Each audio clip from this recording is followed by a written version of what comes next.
Yoo yaa kam jirtan kabajamtoota daawwattoota keenyaa warri televezyiinii waliif banattanii olaa jirtan kun qophii teennaa keektiiti. Qophiin teennaa keektii ji'a keessatti yennaa lama dhimmoota hawaasummaa fi dinagdee irratti xiyyeeffachuudhaan keessummoota as istiidiyoo teennatti affeerree yookaan immoo bakka isaan jiran dhandhee kaanee dhimmoota kana irratti dubbinyee isin biraan gaa turre ni yaadatama. Hardhaaf qabannee kan isinii dhiyaannee jirru dhimma wal harkaa fuudhiinsaa gadaa Baallii Gujii marsaa 75 irratti keessummoota teenya.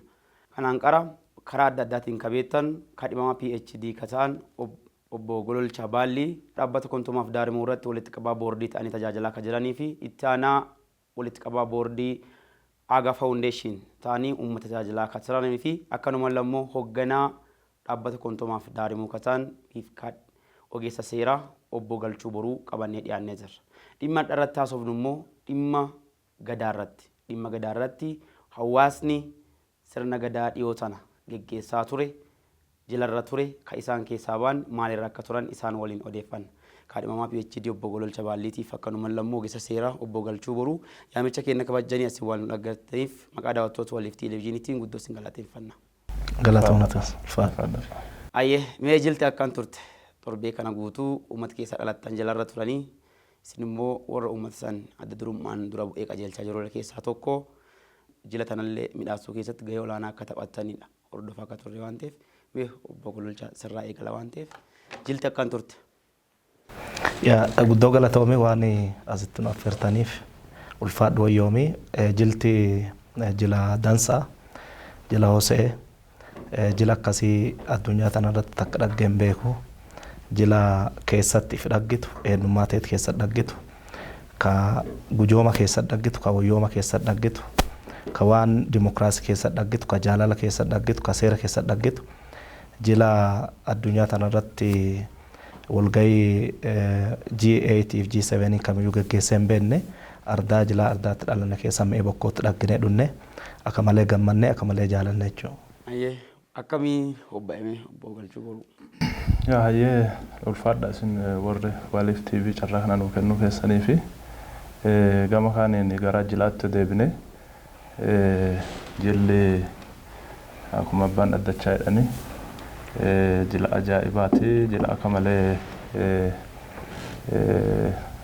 wayyuu jila furdaati waaqna gayaan furda san nu hobbaasee jira akka nama dhuunfaalletti akka uummataalletti jilti nagayaan buufattee miira tasgabbiitiin miira jaalalaatiin miira tokkummaatiin nami uummata gas ga'u waliin ba'e bakka qaamni seeraa poolisiin tokko hin jirretti ifiin sirna caasaa ifiitiin sirni gadaa wal qajeelchee uummati miliyoona meeqa achi ba'e sun wanni tokko kukiin tokko adda uumamin walitti bu'iinsi yookiin illee immoo jeequmsi tokko adda uumamin karaa nagaya qabuun karaa naamusa qabuun karaa tasgabbaa'aan jila xumurante kana jechuun sirni gadaa akka ofiitti akka sirna gadaatti guutuu ta'uu qofa don ta'e perfect ta'uusa sirnoota addunyaa tanarra jiran walii wal bira qabdee ilaaltu sirni gadaa sirna sophisticated ta'e sirna ammayyaa jedhamee amman kan addunyaan ittiin bulaa jirtu kana cufa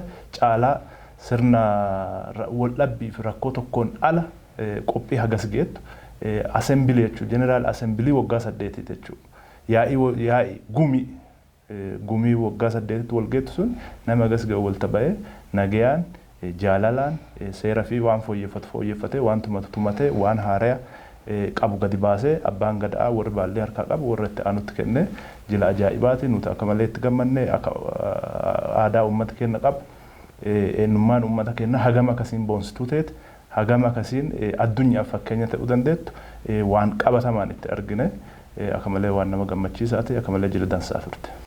Ayyee ulfaadhu galatoomii obbo Gololchaa garuma keetti deebi'a. Mee jila san akka dansaa gara torbee tokkootiin ol itti fudhatee gumiin teettee seerota garaagaraa tuntee labsitee eegachi kaateen duuba qorbisa teettee marii bal'aa geggeessitee baallii san dabarsitee karaa nagaatiin kennitee jirti. Isin immoo tanaan qaraa naannoo sanitti waan bal'aa hojjetaa turtanii jirtanii jila tanaan qaraa hirmataa waan turtaniif mee iskooppiin isaa yookiin immoo badhinni jila miilanaatun jiloota tanaan qara dabaranii wal bira qaddanii yennaa laaltan garaagarummaa hagaan ga'u dhaggatanii jirtan? Yaa akka malee dansaa jila tana akkuma jette jalqabaa kaanee haga dhumaatti hordofaa turre ardaalee jilaa Gujiin keessa deemee godaanee haga me'e bokkootiin baanu nami garii torban tokko laala. Jila torban tokko jedha jiltituun jila waggaa 8 guutuu deemtu abbootiin gadaa ardaa jilaa naannatti uraagaan kafii naannessaa maatiin hokkuun maranii deemanii ardaa jilaa waggaa 8 guutuu Gujiin injilata nama gariiti eventuma waggaa tokko waggaa dhufanii walti yaa'anii sirban fakkaatu dandeetti waggaa 8 guutuu ardaa jilaa 300 achi ol gara 400 ardaa jilaa ka dhiyaatu ka biyya tana warra quttuma Gujiiti warra wal dangeessu kana mara irra maranii kaan kormatti qalanii kaan dullachatti qalanii kaan fala garagaraat falanii kadarran kana waggaa 8 guutu gara asgula dhiyootti jilti tun gara me'e bokkootti eegii hayyuun jiru gadaan jiru fuula deeffateen duuba nuti akka kontomaa daarimutti dhandhee gumaata kenninee ardaalee jira ardaalee gugurdaa yoona gara baalli kennuuf qophaanurraa kaane itti dheennaa hordofaa turre.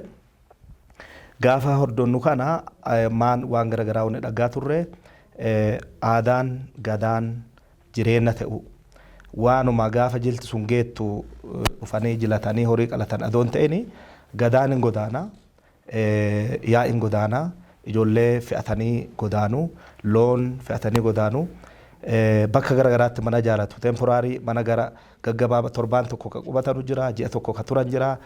Movementiin waggaa guutuu jechuudha gadaan jireenya jechuudha warri kun warri waan kanatti bulu warri gadaa kana bulu Gujiin ganda jireenya isaa guutuu gadaa jiraata kana kan dhaggen gaafa as gula dhunnu immoo gaafa gara me'e bokkootti deemanii torban tokkoon dura ji'a tokko dursanii me'e bokkootti ka galanii yaa'i garagaraa qachaan galee qachaan kun wal duraa duuba galaa akkuma hangafaa maadhaatti wal duraa duuba galaa.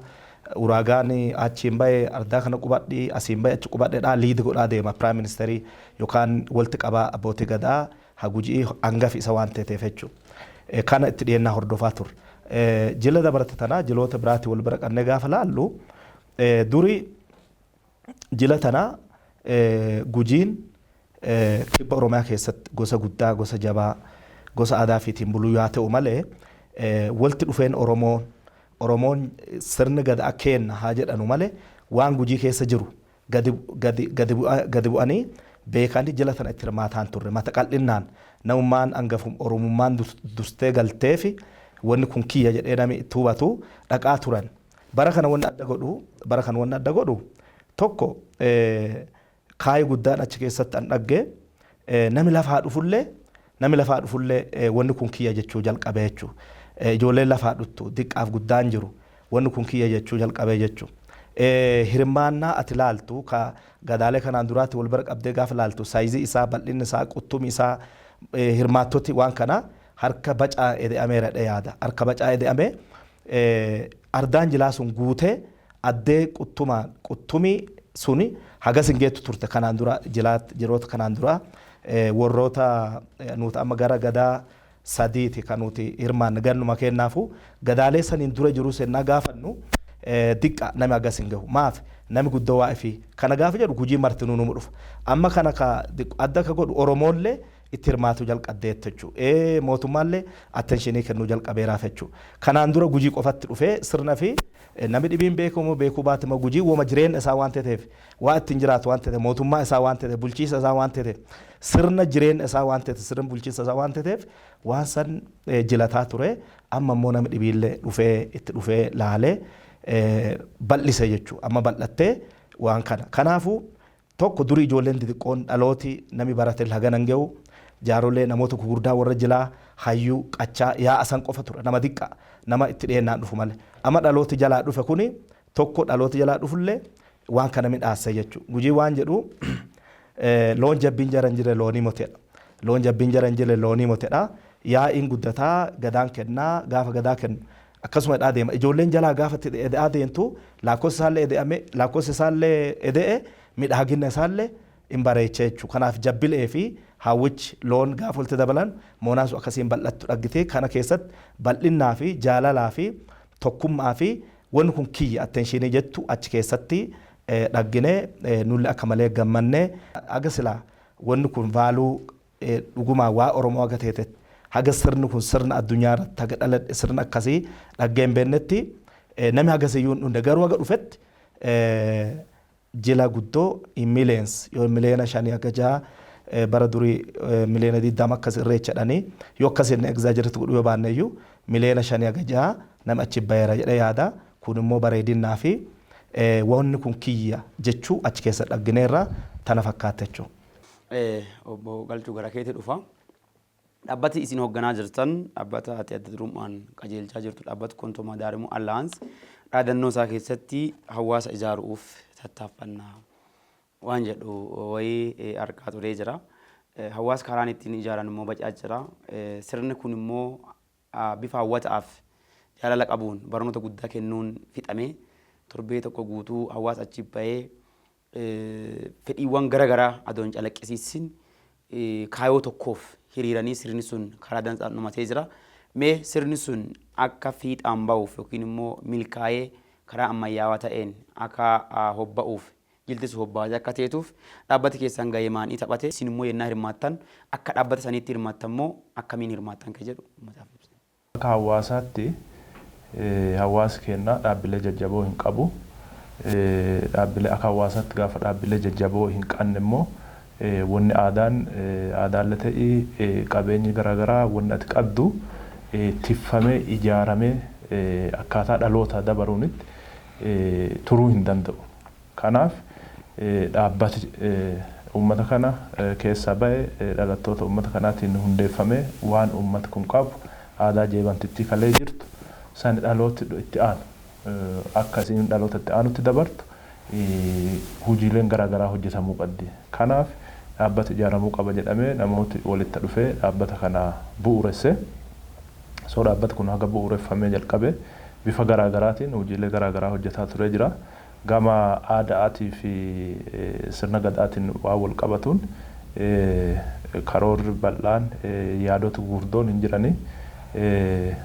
San keessaa tokko aadaan tun itti fuftee sirni kun itti fufee akka jiraatu namooti yookiin abbootiin gadaa sirna kana keessatti adda durummaan aadaa tanaan bultii oltii fi dhiichee qonnaa bocii fi dhiichee aadaa tana abbootii fi irraa waan fuutetan dhaloota haaraa kennina jettee itti dadhabaa jirtu tuni deeggaramuu qaban.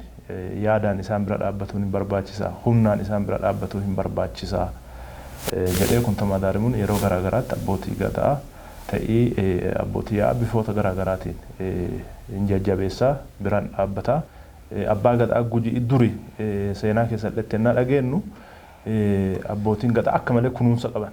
Akka malee Gujiin akka malee diinallee jalaa dheetuun ta'ii isaanuu protect godhi isarratti uummatatti isaan ittisaa beelaa dheebuu isaaniillee namni dhagguuf uummataa jireenyi isaanii eegii gara sirna gadaatti gara abbummaa yaa'aa kanatti eegii dhufaniin duuba jireenyaan uummata irratti hirkatanii uummata santi gumaachaa fi uummata santi waan qotaterraa midhaan ta'ii daraaraa garaagaraa ta'ii waan isaanii barbaachisu uummata santi kennaa fi hojiilee isaaniillee qonnaa bocii isaaniillee loon isaaniillee horii isaaniillee adoo laga dhufanii madda adoo dhufanii dura dhugu kana cufa uummata godhaaf jechuudha.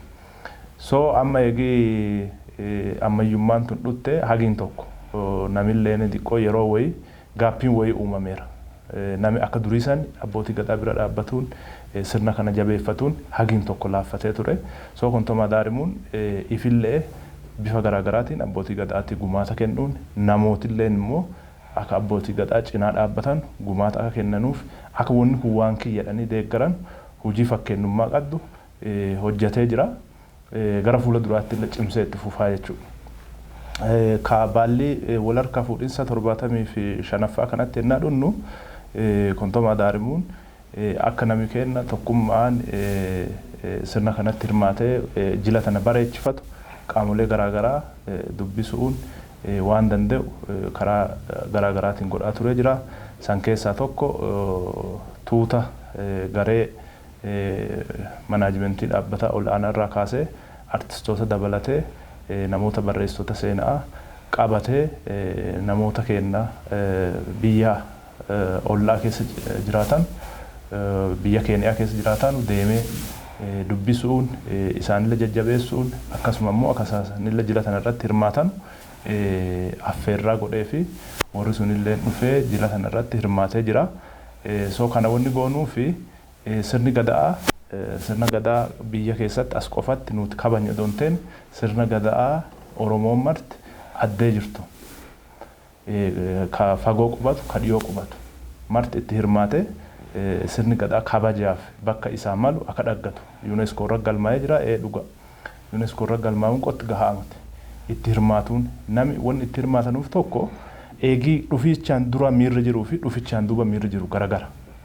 Nami sirna gadaa kana kitaabumaa fi sirbootumaa fi miidiyumaa irratti bebeeka. Gaafa dhufee ammoo asit dhaggu waan qabatamaan uummata ittiin bulee oolu ta'uusaa hubata. So Kontoma Daarimuun keessummoota garaagaraa hirmaachisaa turee jira. Namoota biyya ollaa biyya Keeniyaa keessallee Oromoota naannoo san qubatan keessatti immoo Oromoo Oromaa Gujii naannoo san qubatu hirmaachisee isaanillee jila isaanii erganii dhufanii nu waliin qoodatuu qofa doonteen gammachuun akkuma siin jedhu miira kakka'umsa addaatiin namoota asittuu ani fincaan kiyya sanii gosi kiyya kana jedhanii waan durii abbootiif akaakooti isaanii ittiin bulaa turte ta'ammoo amma isaan harkaa buutee jiru san akka deebi'anii ittiin buluu danda'anutti xiiqii akkasiitiin asii galanii jiranii carraa kanaaf fayyadamne warra Oromoo ka Ormaa ka Keeniyaa dhufan san galateeffatuu barbaannaa namoota garaagaraa akka isaan dhufaniif achi jila isaanii san qindeessee as gula nuu erge hawaasa isaanii Keeniyaa keessa jiru akka malee galatoonfatuu barbaannaa akkasuma hirmaattota akka malee galatoonfatuu barbaannaa biyya keessalleef immoo keessummaa san nu waliin simatichaaf namooti nutti hirmaatan akka malee galata qannaa fi galatoomaa jedhu barbaannaa karaa kanaan nama shooratu taphata cufa galatoonfatuu barbaannaa. Ayyee ulfaadha amma gara Boqololchaatti dhufa. Jennaa jilli tun geggeeffamtutti dhaabbata guddaa tokko dhaaddanii jirtanii dhaabbati guddaan sun immoo uwwisa miidiyaa badhaa dhaggate dhaabbata Aagaa Foundation ka isinillee boordii itti aanummaadhaan hoogganaa jirtan dhaabbanni sun immoo kaayoo isaa keessatti sirna gadaa jaarraa 21ffaan wal fakkaatu ijaaruu fi geggeessuu ka jedhu irratti kaayoo akkasii akka qabu ibsa miidiyaa gaafa dhaabbatu hundaa'u irraa kennamerraa hubachuun danda'amee jira. Dabalataan immoo dhaabbata Kontoma Daarimuu amma boordii olaanaa ta'anii walitti qabaa boordii ta'anii hoogganaa jirtanii dhaabbileen isin hoogganaa jirtan kun lamaan kaayoo gurguddaa kolbaa ijaaruutiif akkanuma lammoo sirna gadaa hooggansa jaarraa 21ffaatiin wal fakkaatu ol fiduu irratti xiyyeeffatee hojjetaa jira. Sirni gadaa kun waggaa dheertuun duuba qorannoo fi dhamaatii yennaa bacaatiin duuba UNESCO galmaa'ee jira. Afaan Faransaayitiif afaan Ingiliffaatiin hojjeta dhaabbati suni sirni kun immoo bifa hawwataa ta'een haala akkasii nama ajaa'ibuun geggeeffamee jira. Sirni kun haala saniin geggeeffamuu keessatti immoo uwwisi bal'aan kennamee jira. Fakkeenyaaf BBC News Afrikaan gabaasa bal'aa hojjetee jira. Meebii achirraa argatuu danda'anii dhaabbanni keessan achi keessatti miidiyaalee akkasiisanii wal quunnamanii yookiin immoo artikloota garaagaraa birooshroota garaagaraa naannoo sanitti yookiin immoo dhaabbilee garaagaraatiif wal quunnamuudhaan waan godhe qabaachuu barbaadeeti. Milkaa'ina me'ee bokkoo dudda duuba ka jiru Faan Aagaa Kontoma Daarimuu dhaabbilee garaagaraati jechuudha. Kana keessatti yaamichaalee irraa kaasee namoota biyya biraa irraa kaasee barreessuu kaasee Faan Aagaafis dhaabbileen Faan Aagaatti wal fakkaatan baay'een irratti gahee guddaa taphataniiru. Haga ammaatti immoo practically wanni produce godhame kanatti har'a maqaa Faan Aagaatiin hojjetame ka jedhu jila baallii tanarratti waan abbummaan kana hojjenne jennee dubbannu guddoon qabnu akkuma jedhe baalliitti aantu keessatti waan Faan Aagaa hojjete walumaan laalaa deemna jechuudha. Ammallee isinumatti deebi'a galchuun dhiifama naa gootanii yennaa agabaadduu tana dura gara biyya ollaa imaltanii dhaabbata Kontoma Daarimuu fi Faan Aagaa ta'uusaa addan baafanne warra Oromoo Ormaa kaaba Keeniyaa qubatan dhaxxanii dubbichanii naannoo san keessatti ispeeshaalii karaa Xaanaa Reefaa kana keessa naannottanii uummata naannoo san jiruun wal barattanii deebitanii jirtan. Yeroo uummata saniin wal barattanii deebitanitti illee gabaasa garaagaraa dhaggaa hordofaa turree jirra. hawaasa naannoo san qubatu sun nuti Oromoo Ormaa warra dhiigaan Gujii ta'e jedhanii yennaa himatan ol dhaqinee jirra. Warri naannoo san jiru sun immoo komii kaasanii jiran eegisan komiin kaa turte dhaabbanni warri dhufanii nu dubbisan akka isaan jedhanitti karaa dhaabbata Faanaa Faawundeeshiniitiin qaamni nu dubbisee jira ture warri dhufan kun warra nu laaleessa dhufanii eega dhunnee asiin baaneen duubatti immoo namooti haga 200 fi 100 haga 250 dhufanii akka hirmaatanii achi ka'amee ture.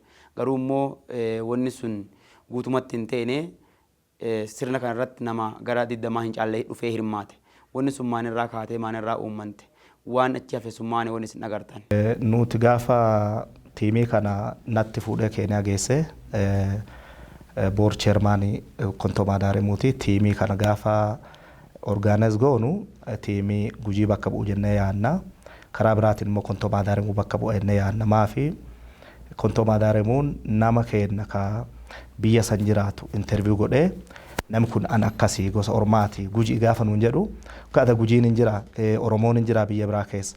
So warra kana Oromoo wal barsiinya namni kun iyyuu Gujiin kalee gaafa mammakeedhu bisaan dhagganii loo itti fuudhanii jedhanii nama adoon dhaggin adoo addeen jiru iyyuu hin beekin nama yaamuu hin dandeettu jilallee yaamuu hin dandeettu warrummaan kun hin jiramu hin jiru ka jedhu nama 5 bakka buunye ani walitti qabaa boordiiti CEO'n dhaabbataa jira barreessaan seenaa jira artistooti ta'enna nami 2 jiru so warri kun jiramu hin jiru ka jedhu nuti dhandheetuma laallechu initiation Kontoma Daremuutiin dhandhee laalle jiraatuma isaanii adda baafatiisaaf deemne gaafa dhadhummoo uummata humna keenya olte uummata baay'ee numa kalee Oromoo kalee warra fakkaatan warra garaa balcaa warra loon qabu warra re'ee qabu warra lafa bal'aa qabu dhaggine akka malee gammanne gammachuu tana keessatti adoo nyaanne dhunnu yaadu wayii namni nu yaamaniiranii jila qaddanii jila tanarratti nu yaamaniiranii waan jedhu haasawee dhage'aa turre wani sulle gaaffii nutti uumte eenyu nami waan kana yaama okay yoo nami yaame jiraate dansa nulle jila qannaa jennee jila tanarratti akka nutti si yaama adoon ta'in Gujiin barana jila qaba Oromoon jila qaba hirmaadhaa jennee yaamicha godhaafi turre. Gaaf jennu immoo ebelu kana godha waan jedhu keessan seenne eegii isaan laallee deebinee Naayiroobiin baaneen duuba nami akkanaa nu dubbisaa ture nama nu dubbisaa ture ka jedhu maqaa namaa nutti himne nami akka dubbisaa ture dhageenne eegii deebineen qorqorree eenyu nami kun ka jedhu laallee dhumarratti faana wayii dhoonne haga foolee wayii dhaggine achi duubatti wanni sun kokeeffachuu waan dadhabneef itti dhiinye barbaanne immoo dhumarratti biraan baane wanni sun ammallee waan fuula duraaf qulqullaa'u gaafa yaamichi sun nama 100 yaama nama 100 qopheessa baajata qopheeffadha jedhanii wanni barreeffamu sun nu biraan ba'u dubbiisa amalaaf kenneerra achi duubatti Kontoma Daremuun Oromoon kalee gaafa dubbatu keessummaa faana qabbanaa na godhu jedha faana san qabbaneeffachuuf kalee dhandhee uummata keenya dubbinyeerra uummata jila tana dhufee laalu jennee Kontoma Daremuun nama xiqqaa dubbinyee nuutummaan ifi fudhanne nama san nama 20 dhufee akkanni bakka bu'oota dhiyaanneefinne warri sun dhufanii uummata san bakka bu'anii qaama mootummaa isaanii keessaa uummata bal'aa keessaa namooti 20 dhufanii aadaa tana laalanii bakka bu'oota uummata sanii warri ta'uu danda'u dhufanii jila san gammadanii akka galan gaafachuu dandeettanis akka warra miidiyaatti komiin gama san hin jirtu immoo Oromoon kalee diigaa jaara adoo jiru diigaan hin dhabamu jedhama sun dhaadhaan akka warra gadaatti ka qulqulleeffataa deemnu ta'a ammaaf eebalu yoo dhubaanneeyyuu dubbiin sun ka garaa keenya jirtuu fi fuula duraa ka qulqulleessinuu fi ofishaalii uummata keenya mufachiisan qaama mufachiisa ofishaalii dhiifama akka gaafatu asumaan deebii si kennuu barbaada jechuudha. Gara galchuu gara keetti deebi'a. Yennaa sirni kun geggeeffamutti miilana akkuma isin kaachan namoota badhaa geggeeffamee ture lakkoofsi sun exactly lakkaa'amee nama haganaa jedhamuu danda'u tilmaamaan akka haga nama miliyoona 4-5tti tilmaamamu yennaa macaatti tilmaamni namoota garaagaraa kalaalaa turre. Wanni sun sadarkaa sanatti nami an wanni kun kiyya jedhee nami waggaa 200 uummatarraa badee ture fa'a qaama waggaa 200 ture fa'a deebi'ee barbaadee dhufuun sun maanirraa maddeettanii yaattan wanni sun. Yaa ulfaadhu. Tokko nami karaa garaagaraatiin uummati tokko gaafa ka uummataatti jiraatu karaa garaagaraatiin disperse ta'uu danda'a. sirnoota kanaan dura turan sirnoota cunqursaa garaagaraa uummata kan addaan hiraa akka isaan turani dabarsii maanguddoollee irraa kitaabilee seenaa garaagaraa irraa ragaa qabna uummata kana bibittinsaa turan sirna kana ukkaamsuuf dhaamsuuf dhabamsiisuuf yaaliin garaagaraa irratti godhamaa ture jira. So amma yennaa haagiin tokko Oromoon dhiibbaa jala ture san wareegama garaagaraa kaffaluun yeroo ofirraa sirna san fonqolchee amman tanatti bilisaan at least dhimmoota garaagaraa bulchiinsaa garaagaraa akkuma jiru ta'e garuu sirna alagaa jalaa ba'ee jira. So sirna san jala gaafa ba'u nami durii qabamee jiru sun gallakkifamee jechuudha. Wanni isa qabee jiru sun gallakkifamee gaafa gallakkifamu immoo seenaa fi aadaa fi faana dha'e eessaa dhufe uummata ka'umsi kiyya eessaa jedhee wal gaggaafatuun wal qoratuun as gula dhufee jechuudha. Gama kaaniin ammoo teknooloojii fi miinsiin communication miinsiin miidiyaan babal'achuun nami duraan dukkana keessa ture miidiyaa hin qabne teknooloojii hin qabne bakka jiru sanatti of qofa si'aa jiraataa ture.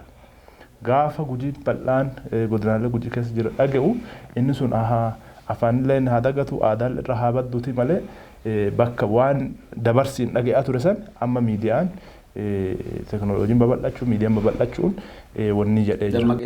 Dammaqinsa uume sanii nami faana fi dha'ee barbaade wal arguu walitti dhufuu jalqabee jira. Gama kaaniin ammoo yeroo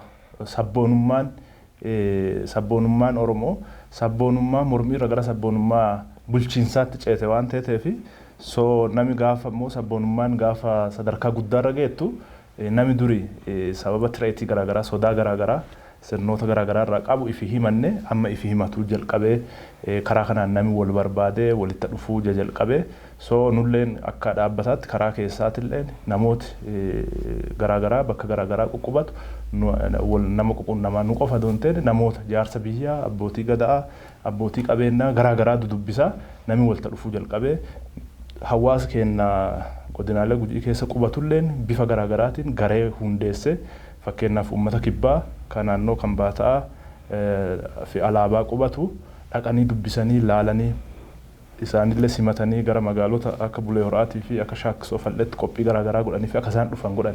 So wanni kun akkuma hawaasaatti so yennaa rivaayivalii wayii keessa waan jiru wayileen itti fakkaata. Yennaa namni walirraa bade namni wal baade wal barbaadu yennaa namni aadaa fi afaan kalee gate deebi'ee fuudhu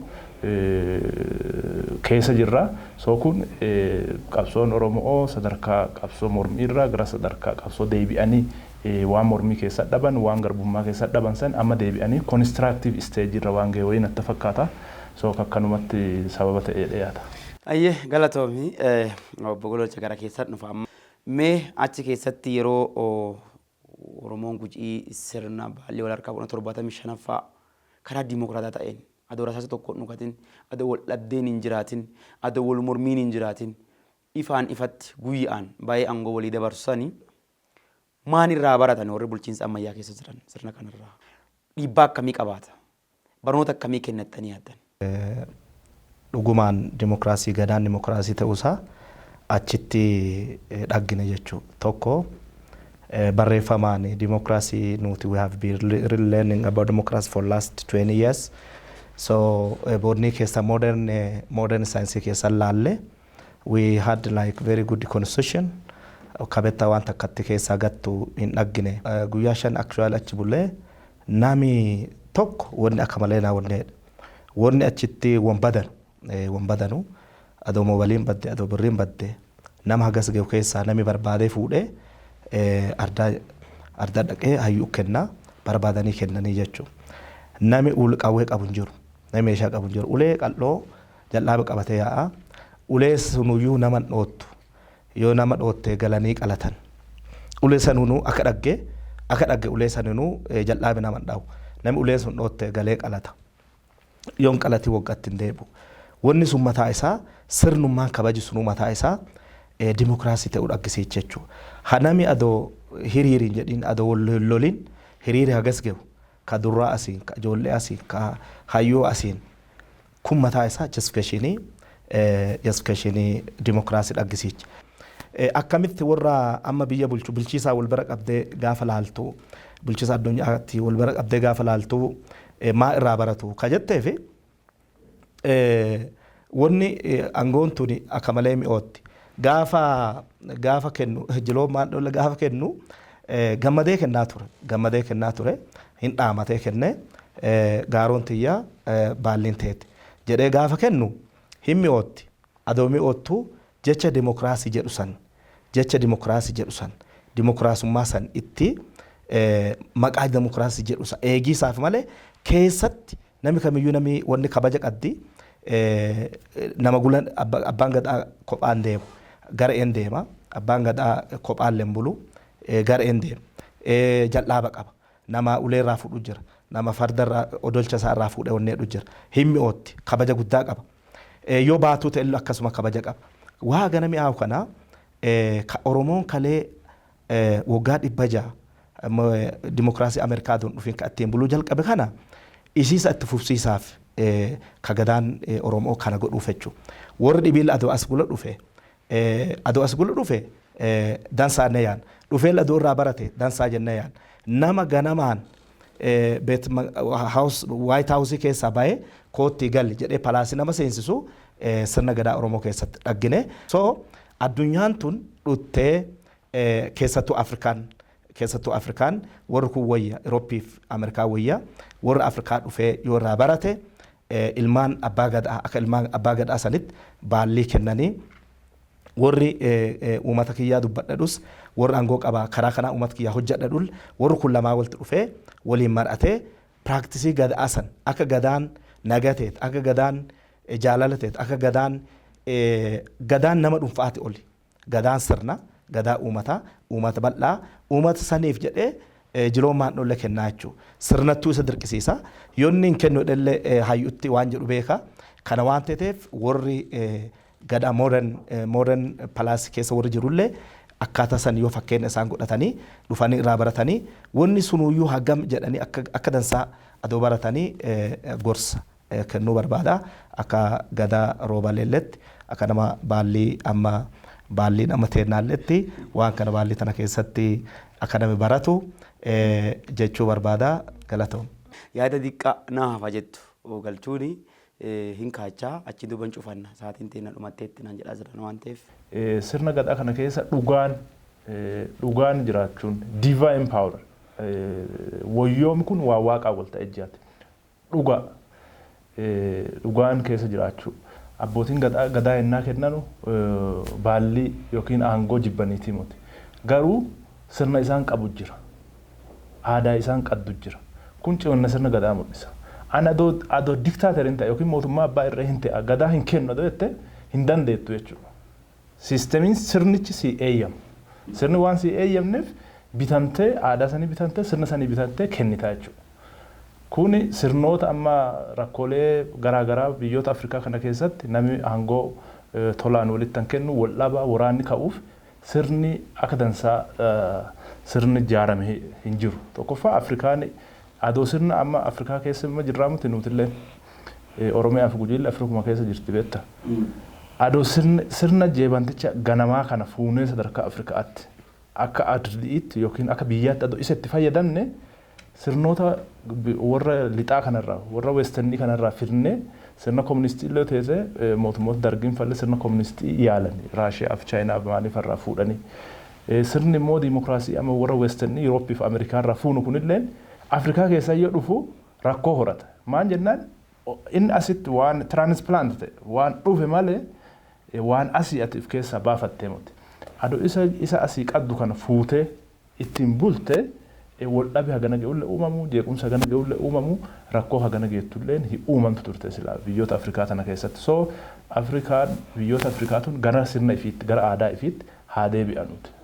Gaafa sirna ifiitti deebi'anii aadaa ifii tana fuudhanii ittiin bulanii rakkooleen amma Afrikaa keessatti rakkoon jeequmsi garaagaraa ka'u rakkoo waraanaan namni riphee wanni wal loluuf ba'e miinsiin aangoos irraa fuudhuun hin jiru. Qaati tolaan natti hin kennitu. So hidhadhee si loluun dirqama natti ta'a jechuudha. Dimokiraasii warra western exercise goona inni elementii isii lambeennu aadaa isii lambeennu because akka warra sanii tolu design godhame waan ta'eef gaafa as fiddu wayaa nama dhibii achitti suufii nama dhibiif boruuf hodhisiiche galchuutti hin galtu jechuudha. Akkas ta'e nama. So waan biyyaa erbee biyyaa san baanyee galchinee fi waan ta'e qulqullitti asii qannu fuunee gaafa akka biyyatti ittiin buluu jalqannu rakkoolee amma keessa jiru tanallee keessa ba'uu dandeenya. Fakkeenyaaf sirnoota gadaa keessa baalli shanit jira. Baalli shanan tana waggaa 8 bulchan. Baalli shanin tanaaf sadarkaa biyyaatti ol fiddee namoota akkaataa isaanii toluun baalli tanatti qoodamuu danda'an jechuudha. Abbaan halchiisa fedhu halchiisatti, abbaan roobalee fedhu roobaleetti, abbaan harmuu fedhu harmuufatti, abbaan muudana fedhu muudanatti, abbaan dhallana fedhu dhallanatti gootee paartii shan akka biyyaatti qabaatu dandeetta jechuudha. Paartiin shanantu waggaa 8 akkasiin akka sirna gadaa kana rooteetu walirra goota jechuudha. Fakkeenyaaf amma paartiin warra biyya bulchuu paartiin badhaadhinnaa yoo roobalee ta'e hatti aanu hin beekama jechuudha. Muudanatti irraa fuudha. Warri waggaa 8 akkamii biyya bulchinaa poolisii akkamii haa hordannuuti poolisiin barnootamaa haa fakkaatuuti fayyamaa haa fakkaatuuti poolisiin hariiroo alaamaa haa fakkaatu waan jedhu paartiin dhufsu ifi beekee itti qophaa'a jechuudha. So waggaa 8 duuba akka aangoo argatu waan beekuuf hoggansa laf keessaa qopheessaa eentu achi bulchuu waan jedhu qophii godhataa ture. Isaanillee irraa ka fuudhu halchiisaallee duubaan sadaffaallee qophootte jechuudha. Akkuma warri gadaa asiin doorii jira raabaa jira jechuudha. So warri kuni gaafa akkasitti onneedhu abbaa waggaa 8 fi fixatelleen yaada biyya kanaaf qabu karoora biyya kanaaf qabu waggaa 8 keessatti hin yaalaa jechuudha. Gaafa yaalee termiin isaa hobbaatu karaa nagayaatiin isatti aanutti kennee dabaraa jechuudha. Wanni cutti planned ta'e pre-planned ta'e lafa ta'e jechuudha. Dursitee beetta. Marsaa waggaa 8 duuba ati waggaa 8 akka bulchitu hin beetta termiin limitii waggaa 8 kan fixannaan katti aanutti kennitee buutaa jechuudha. Gaafa kana anillee waan deemee bosona galee loluuf hin jiru yaada qabu mul'ata biyya tanaaf qabu uummata kiyyaaf mul'ata qabu waggaa 8 gaafa aangoo harka nu geette nu kana hojjannaa jetta. Jettee lafa keeyatta. Isa hojjetee bu'elleen immoo akkaatuma sirna gadaa saniin check and balance hin jiraatu. Sirni dorooma garaagaraa hin jiraatu. Sirni walaannaaf qadaadduu garaagaraa hin jiraatu. So kana waan ta'eef akkaataa sanitti aduu akka biyyaatti sadarkaa biyyaatti ol baasanii sirna gadaa kanatti akkasitti paartileen jirtu namni ideoloojii garaagaraa qabu paartii ideoloojii isaaniitiin akka paartiitti guruupi ta'e waggaa 8 waan binding isaan ta'u lafa keeyatanii waggaa 8 akkana baalli walirra naannessan ta'e wal dhabille hin jiraatu waraanille hin jiraatu anilleen yaadi kiyya bakkitti aangoo yoom argadhe hojiirra oolcha jedhee furmaata biraa barbaacha meeshaa kaasuu waan biraa keessa hin galu jechuudha. Kana waan ta'eef sirna gadaa amma carraa dansaa harkaa qabna yeroon afaan qofaan ilmaan abbaa gadaati sirna gadaa akkana qabna jennu osoo hin taane nami cufti biyya tanarratti biyya Itoophiyaadhaan tanarratti sabi hundi yaalee jira. Amaarti karaa ifiitiin karaa yaada filosoofii siyaasa isaaniitiin karaa ittiin bulmaata isaaniitiin karaa nugusummaa irraa kaasa mootii irra sirna mootii biyya tanarratti diriirsiisaa kaachee yaaltee jirti. Yaalee kufamee jira dadhabamee jira. So Tigreelleen yaaltee jirti.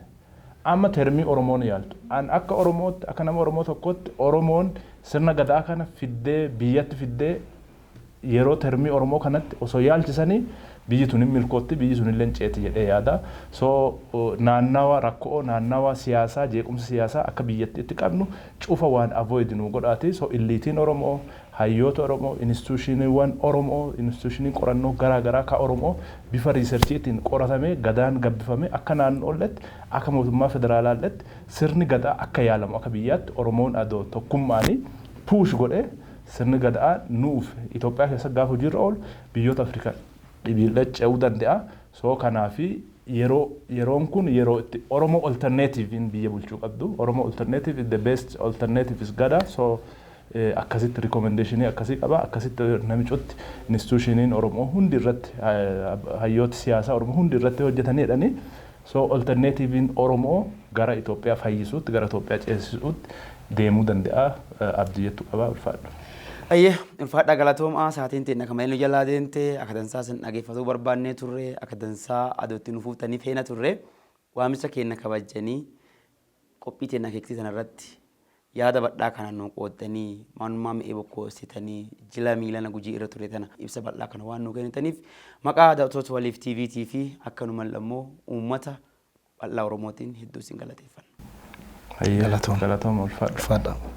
Ayyee kabajamtoota daawwattoota keenyaa qophiin teenya akeektii hordofaa turtan asumarratti fixannee jirra. Qopheessaan qophii tanaa isin biraan gahaa ture Amboruu Mashiiti gama ogummaa teeknikaa fi kaameraatiin ammoo Lammii Salamooniif akkanuma lammoo Oliyaad Badhaasaa nu waliin turanii jiran. Waan nu waliin turtaniif galata guddaa qabdu. Yennaa dhibee walitti deebina. Fayyaa turaa.